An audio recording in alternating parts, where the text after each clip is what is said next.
Wine. The blood of Christ. I guess. Hi, I'm Frinny Falfifth-Lombson.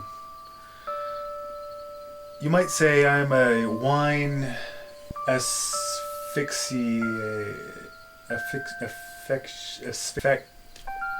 sharknado. My name is Rachle MacAddums. Some people call me the Blues Brothers of wine experts.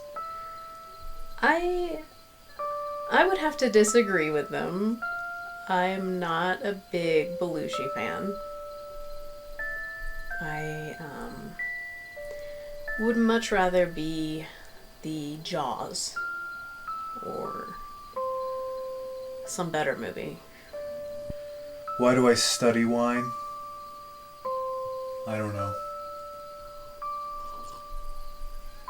Some people study buttholes. So, why not?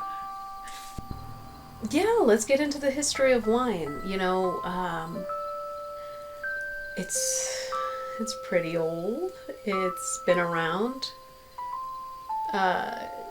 Some say that wine is the reason humans evolved. I've heard a lot of theories and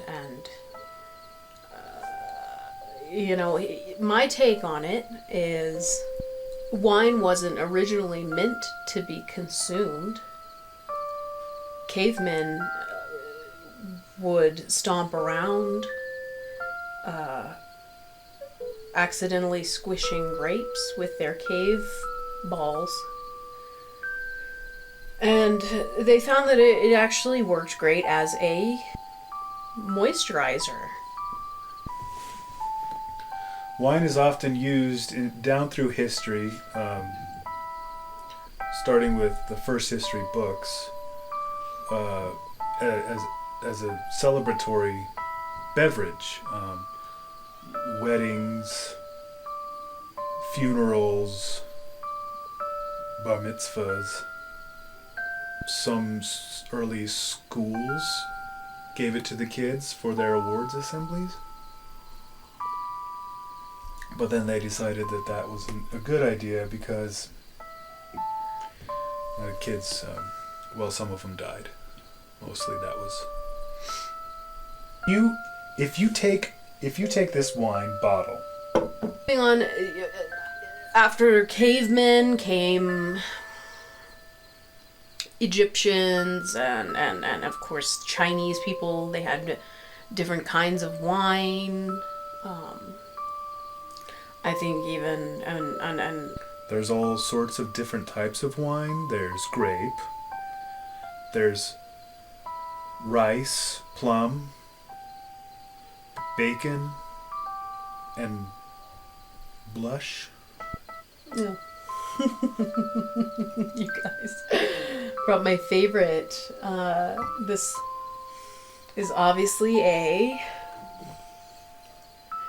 Malbec from Argentina. Gosh. If you want to know, am I drinking a good wine? There's a few things you can do. You could pay a lot for it. You could touch it.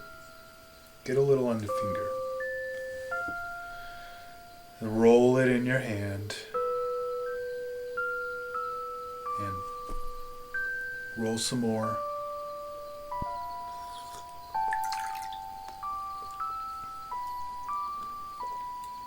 So good. Sorry, I got some my lip gloss on the glass.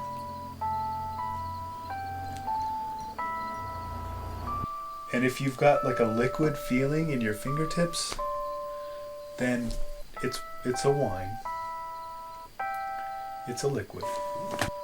If you take a glass of wine, you can tell it's called legs or something when you swirl it. Let me just give you a little schooling here. You swirl it around. You see that? You're gonna need a close-up of it. No? Close-ups. Okay. What starts to happen... This glass is a little too full to show you, actually.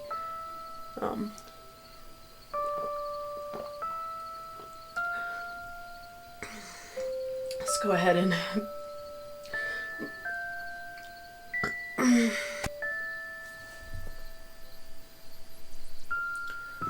What I like about wine and the evolution of wine over the years is that the way that it has been made, the process that goes into making the wine, the procedure that they use, and when I say they, I mean winemakers, not amateurs. The methods that they use have evolved.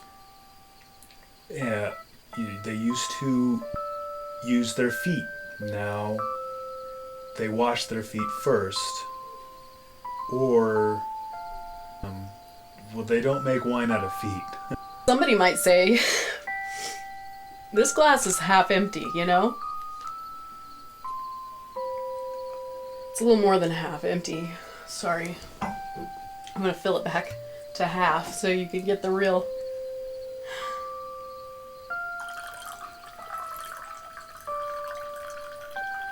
Some people might say it's half. It's too much.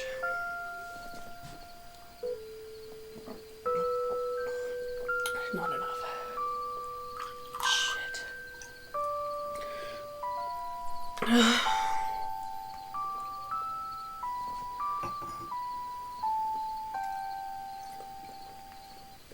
You could sniff. Oh.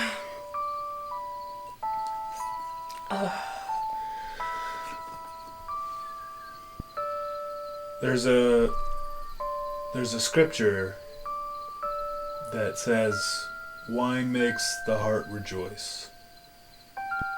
But I think wine makes the human rejoice. The appreciation, the lust that I have for it, really, it started just, I appreciate the grape as a plant. You put the year after year, it's a miracle. I mean, it's got to be a miracle. You put the seed in the ground, it grows, there's leaves, you can eat the leaves. I think it's a Mediterranean dish. You wrap it, pickle it or something, and year after year you're gonna have a crop. You're gonna be able to press the grapes. I think you don't even need grapes. I remember when I was a child, my father took me out to the vineyards, in the backyard.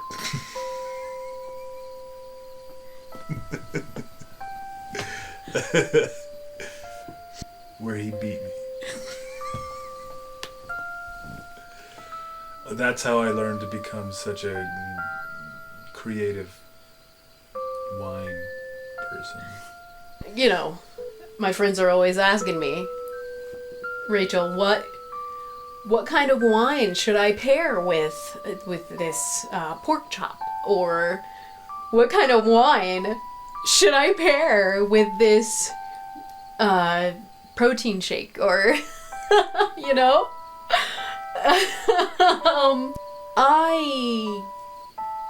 I don't know how to pair a wine with foods. I don't know how to make wine. Yes, let me just say, I appreciate it. I have my favorites, you know. Blech. I don't really like the way they taste. It's okay though, you know. I'm reminded of times when I was working at the wine cellar, and people would come up to me. They would say, Frinny, do you have something besides wine to drink. And I would say, no, get out. And then I would do this thing like Donald Trump, you're fired.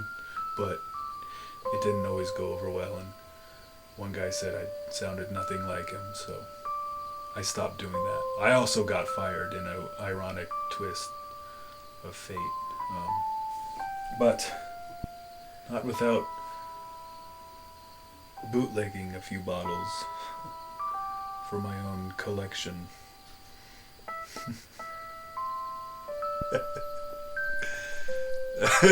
Some people wonder, could I mix a red with a white?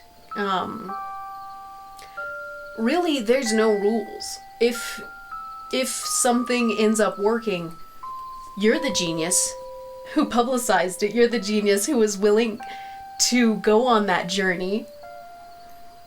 You're the genius, You can drink a white after Labor Day. If you're worried that some modern Nazi's gonna come around and call you out and say you're being you're being crazy, just go and just drink the wine in your own home by yourself, like I do. Just be alone when you do it. There's even a theory about the infinite universe, where wine does not exist. Thankfully, we don't live in that universe.